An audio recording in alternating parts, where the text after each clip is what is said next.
Hello CA warriors, कैसे हो आप सब? फ्रेंड्स, आज हम स्टार्ट करने वाले हैं एक सुपर इंटरेस्टिंग टॉपिक। बट देखो स्टूडेंट्स, इस वीडियो का मेन ऑब्जेक्टिव ये नहीं है कि हम हर टॉपिक के डिटेल में घुसें, बल्कि ये समझें कि एग्जाम के पॉइंट ऑफ व्यू से क्या इंपॉर्टेंट है और क्या याद रखना है स्मार्टली बट नॉट हार्डली। ये वीडियो आपको एक क्रिस्प और समराइज्ड रिवीजन देगा ताकि ये बुक आपके लिए एक सेल्फ स्टडी पार्टनर बन जाए। और मुझे फुल कॉन्फिडेंस है इस चैप्टर के बाद आप कोई भी एमसीक्यू एग्जाम में इजीली सॉल्व कर पाओगे। तो चलो, बिना टाइम वेस्ट किए स्टार्ट करते हैं रैपिड फायर रिवीजन। और हाँ, अगर ये नोट्स यूजफुल लगे तो अपने दोस्तों के साथ जरूर शेयर करना।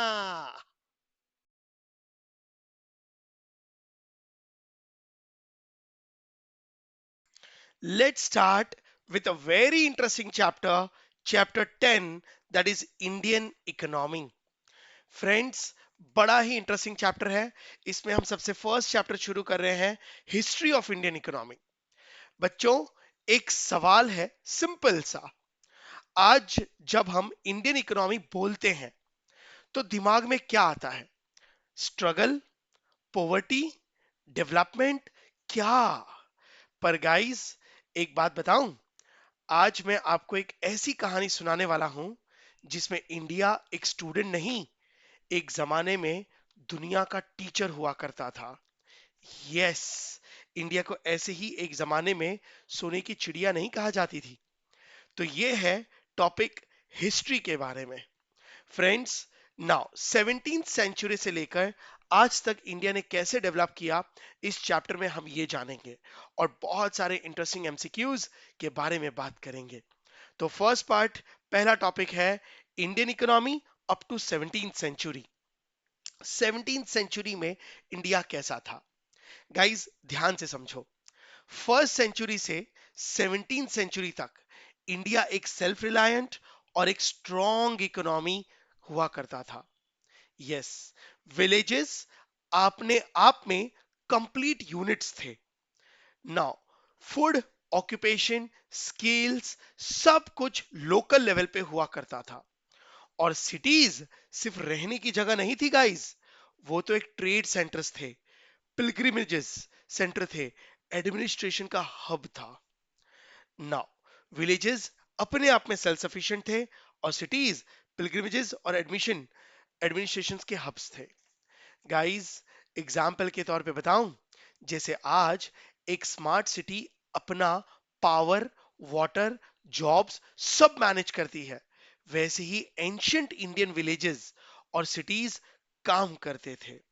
नाउ, सिंपल डिवीजन था, एग्रीकल्चर में लाइवलीहुड था। नाउ लेकिन स्किल्ड आर्टिशियंस इंडिया की रियल स्ट्रेंथ थी। उनके बनाए हुए हाई क्वालिटी गुड्स जैसे कपड़े, ज्वेलरी, हैंडीक्राफ्ट्स, सब कुछ ग्लोबल मार्केट्स तक जाता था। मतलब इंडिया एक सक्षम देश था। फ्रेंड्स, इंडिया सिर्फ सरवाइव ही नहीं कर रहा था, इंडिया लीड करता था पूरे वर्ल्ड को। बट अब यहां तक पिक्चर क्लियर हुई? हाँ, पर दोस्तों, पर हिस्ट्री में एक रूल याद रखो, जब कोई इकोनॉमी बहुत स्ट्रांग होती है ना, तो दुनिया उसे देखना शुरू करती है। और अब आया इंडियन इकोनॉमी में 18th एंड 19th सेंचुरी, जहां पर हुई ब्रिटिश की एंट्री।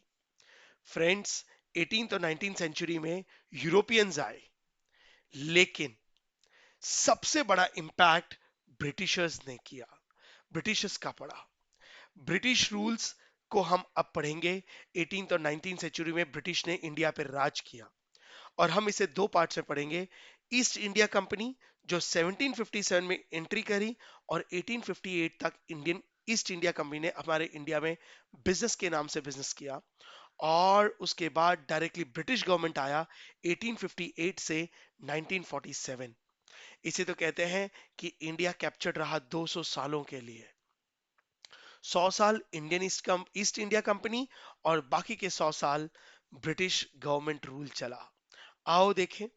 तो कंसेप्ट ध्यान से पकड़ना। नाउ, ब्रिटेन में actually British Indian companies India को ना ईस्ट इंडिया कंपनी को और ब्रिटिश गवर्नमेंट को इंडिया में इंटरेस्ट क्यों था? तो देखो, एक रीजन, ध्यान से। ब्रिटेन उस टाइम पर ब्रिटेन में इंडस्ट्रियल रिवॉल्यूशन चल रहा था और उनको चाहिए था रॉ मटेरियल। नाउ, ठीक है, 19th सेंचुरी में ना उनका मैन्युफैक्चरिंग बहुत जबरदस्त चल रहा था और उनको ना रॉ मटेरियल की गजब जरूरत थी। रॉ मटेरियल और फिनिश गुड्स के लिए मार्केट। जब कोई कंट्री मैन्युफैक्चरिंग सेक्टर से ग्रो करता है तो उन्हें रॉ मटेरियल चाहिए और फिनिश गुड्स बेचने के लिए मार्केट चाहिए, और इंडिया उनके लिए परफेक्ट था। नाउ एग्जाम्पल सोचो, कोई कंपनी आपसे सिर्फ रॉ कॉटन खरीदे और शर्ट बना के वही शर्ट आपको महंगी बेच दे, प्रॉफिट कैसा होगा? एग्जैक्टली exactly यही ब्रिटिश की पॉलिसी थी। Result, India finish good exporter से रॉ मटेरियल एक्सपोर्टर बन गया। ओ, चीप ब्रिटिश गुड्स आए, इंडियन हैंडीक्राफ्ट डिस्ट्रॉय हो गए, डिस्क्रिमिनेटरी टैरिफ्स लगाए गए, वेस्टर्न कल्चर चीपर इंपोर्ट हुआ और इंडियन गुड्स डिस्ट्रक्ट हो गए, हैंडीक्राफ्ट्स मैन्युफैक्चरिंग सब डिस्ट्रॉय हो गए। मतलब इंडिया जो फिनिश गुड्स बना के दूसरे देशों को बेचा करती थी, अब इंडिया रॉ मटेरियल बेचने लगी और फॉरेन कंट्रियों से सस्ता और अच्छा माल फिनिश गुड्स इंपोर्ट करने लगी। बस यहीं से इंडिया का डिस्ट्रक्शन शुरू हुआ। गाइस, इंडियन हैंडीक्राफ्ट डिस्ट्रॉय हो गए, अनएम्प्लॉयमेंट बढ़ा, लोग मजबूरी में एग्रीकल्चर पे डिपेंडेंट हो गए। हमारा मैन्युफैक्चरिंग, हमारी हैंडीक्राफ्ट इंडस्ट्रीज, जिसे ना इंडिया का बेस माना जाता था, सब कुछ यूरोपियन ब्रिटिश कंपनीज ने अपनी कंट्री को डेवलप करने के लिए डिस्ट्रॉय कर दिया। सारी ट्रेडिशनल इंडस्ट्रीज लॉस में जाने लगे, अनएम्प्लॉयमेंट बढ़ने लगा और लोग मजबूरी में एग्रीकल्चर पे डिपेंड होने लगे। गाइस, इंडस्ट्री रुक गई और डिपेंडेंसी उन ब्रिटिशर्स पे बढ़ गई। धीरे धीरे हमारा बिजनेस कैप्चर होने लगा। लेकिन इसका मतलब ये नहीं कि इंडस्ट्री बिल्कुल नहीं थी। इंडस्ट्री थी, पर बैलेंस्ड नहीं थी। प्रेशर एग्रीकल्चर पे बढ़ने लगा, लोग खेती करने लगे, सिर्फ जमीनों को यूज करने लगे, जमींदारी सिस्टम बढ़ा, लैंड पे प्रेशर बढ़ा, और गाइस, यहां से इंडियन इकोनॉमी और एग्रीकल्चर भी कोलैप्स हुआ और यहां से शुरू हुआ गरीबी का दौर। इंडिया सोने की चिड़िया से गरीब बनने लगा और ब्रिटिशर्स की भी यही पॉलिसी थी। नाउ, फिर industrial growth, now in early 20th century. अब देखो 20th सेंचुरी में 1850 में, गाइस, 1850 के बाद इंडस्ट्रियल एंटरप्राइजेस वापस ग्रो करने लगी, कॉटन मिल्स स्ट्रांग हुई। ओ, जूट मिल्स ने इंटरनेशनल मार्केट में डोमिनेट किया और leather, paper, matches, rice mills develop हुई। गाइस, बहुत सारी चीजें वापस रीडेवलप होने लगी हिंदुस्तान में। आयरन इंडस्ट्री में इंडिया वर्ल्ड में 8th रैंक पे कहा गया।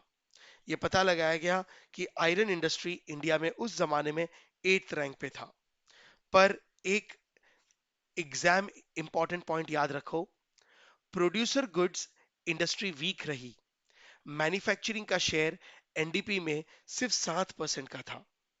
Okay, only 7%। नाउ बट जैसे कोई स्टूडेंट सिर्फ, ये तो ऐसी हालत थी गाइस, जैसे कोई स्टूडेंट सिर्फ एक सब्जेक्ट में टॉपर हो और बाकी सब में एवरेज, ओवरऑल परफॉर्मेंस कैसा रहेगा?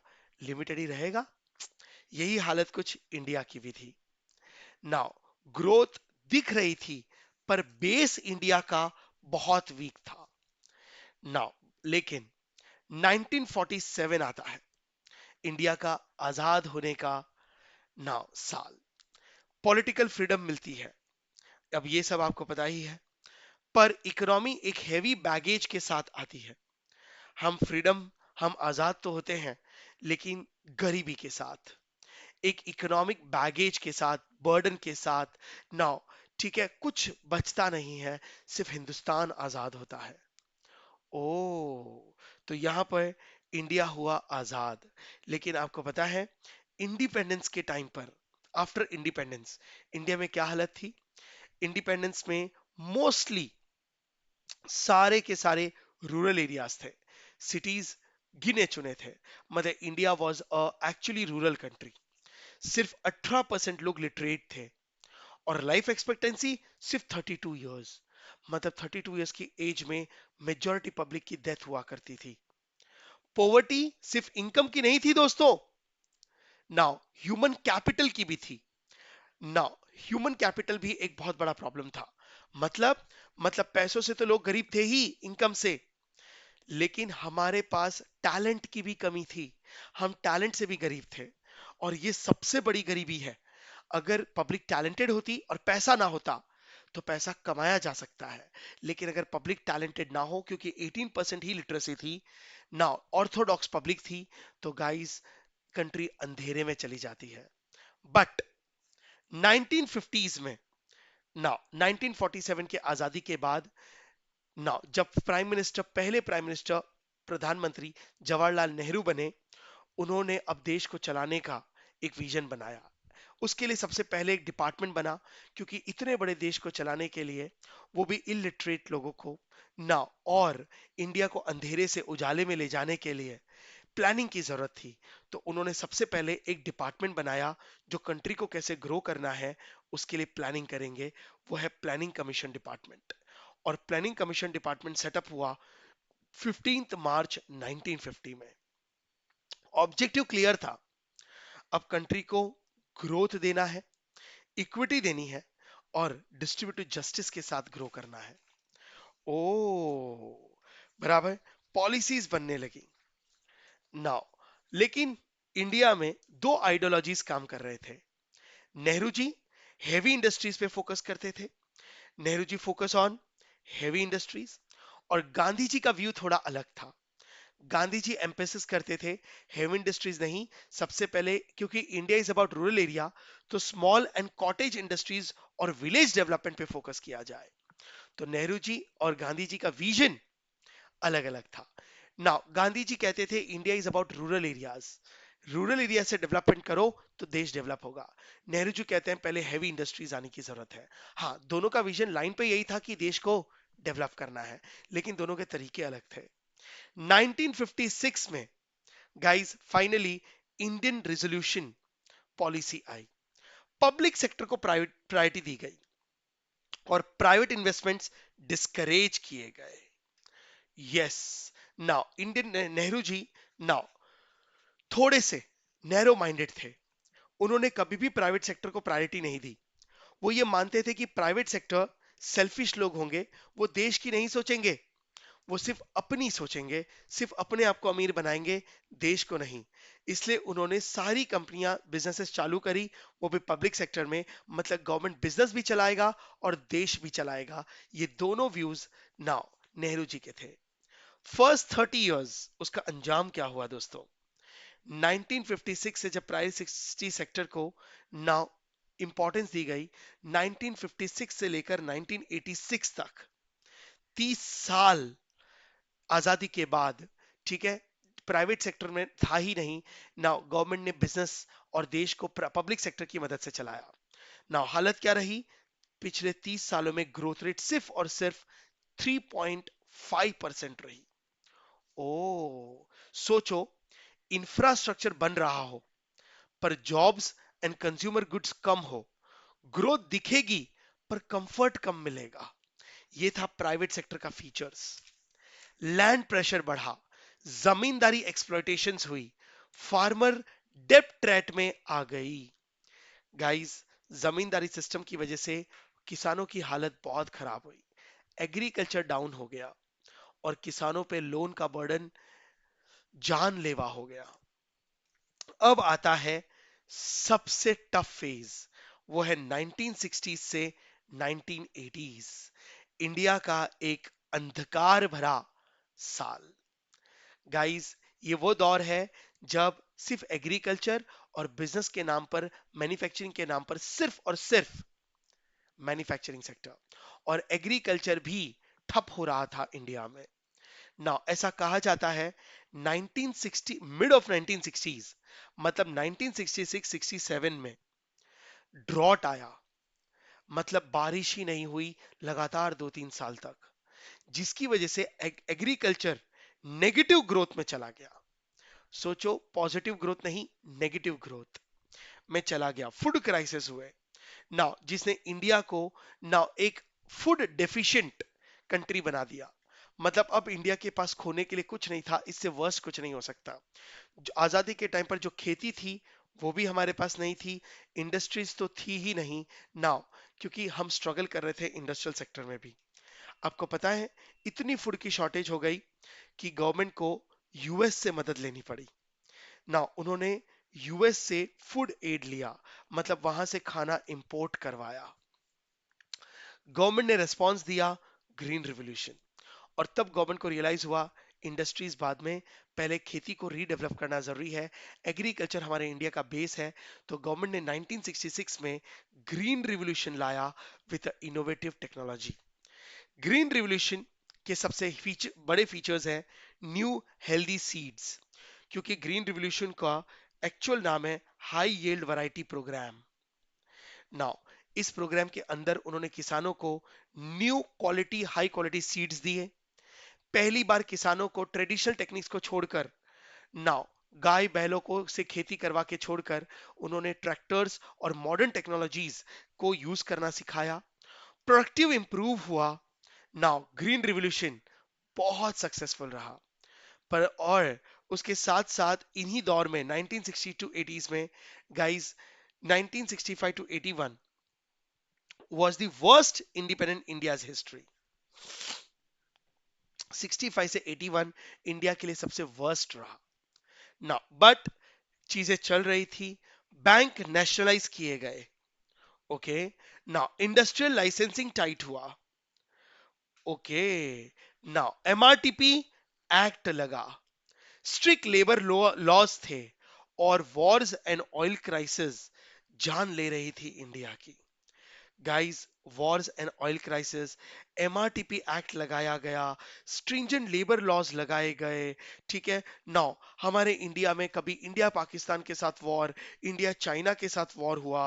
और गाइस, एक्चुअली रिजल्ट ये आया कि 65 से 81 was the worst economic performance. जानलेवा, ये सारे पॉइंट्स आपको पढ़ने होंगे दोस्तों। ज्यादा कंट्रोल, गवर्नमेंट ने बिजनेसेस को इतना कंट्रोल किया कि इंडस्ट्रीज भी ग्रोथ नहीं हो पाई। तो ज्यादा कंट्रोल ग्रोथ को, अब यहां पर यह सीखने की जरूरत है दोस्तों कि ज्यादा कंट्रोल ग्रोथ को स्लो कर देती है। Control is not good for the businesses. Policy makers को यह रियलाइज हुआ कि इतना कंट्रोल इंडिया को डेवलप नहीं करेगा, इंडिया को और गरीबी की तरफ ले जाएगा। नाउ पॉलिसी मेकर्स को ये रियलाइज हुआ, रूल जरूरी हैं, पर इंसेंटिव्स और ओपननेस भी उतनी ही जरूरी है। और गाइस, बहुत लेट रियलाइज हुआ। सोचो, 1947 से लेकर 1980s तक 40 साल करीबन, नाउ इंडियन गवर्नमेंट ने सिर्फ ट्रायल एंड एरर किया देश को चलाते चलाते, राइट। और गाइस, ये यहां तक, इसे तो कहा जाता है कि इंडिया आज भी डेवलपिंग क्यों है, क्योंकि इंडिया ने 40 साल बर्बाद किए, सिर्फ सीखते रहे, एक्सपेरिमेंट्स करते रहे, बट कॉन्क्रीट कोई पॉलिसी नहीं हुई। 1980 सोचो, 47 से 86 तक, ना 81 तक। बच्चों, इंडियन इकोनॉमी का हिस्ट्री एक लेसन है। ये बताता है सिर्फ रिसोर्सेज होना काफी नहीं है, राइट पॉलिसीज भी होनी चाहिए, उतनी ही इंपॉर्टेंट है। इस चैप्टर को रटना मत गाइस, इस चैप्टर को समझना है, क्योंकि यही से मॉडर्न इकोनॉमी की कहानी शुरू होती है। तो बस दोस्तों, ये था आज का quick revision. Simple words, clear concept, अब कोई कंफ्यूजन नहीं रहेगा। अगर सब कुछ समझ गया हो तो गाइस यस सर बोल दो, और एक बार और रिवाइज कर लो, ताकि एग्जाम में गलती की कोई जगह ना रहे। याद रखो, स्मार्ट स्टडी ही बेस्ट स्ट्रेटेजी होती है। रेगुलर रिवीजन से ही आपका कॉन्फिडेंस डबल होता है। और हाँ, अपने फ्रेंड्स को भी बोलो, ये नोट्स लो, एग्जाम के लिए लाइफ सेवर है। कीप लर्निंग, कीप ग्रोइंग, और मिलते हैं नेक्स्ट रैपिड फायर रिवीजन के साथ।